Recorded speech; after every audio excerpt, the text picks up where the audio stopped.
పీసీఓఎస్లో IVF success rate ఎంత ఉంటుంది అని చాలామందికి డౌట్ ఉంటుంది.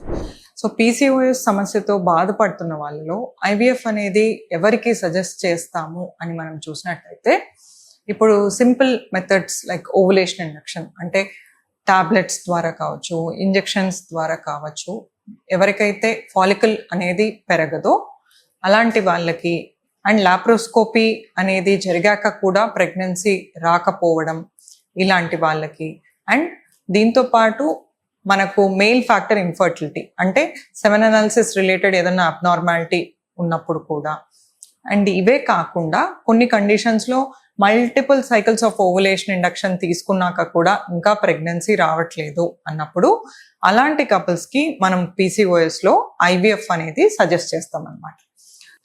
ఎనీ ఐవీఎఫ్ సైకిల్లో మనకు ఐవీఎఫ్ సక్సెస్ రేట్ అనేది మెయిన్గా ఆడవాళ్ళ ఏజ్ మీద డిపెండ్ అయి ఉంటుంది అనమాట.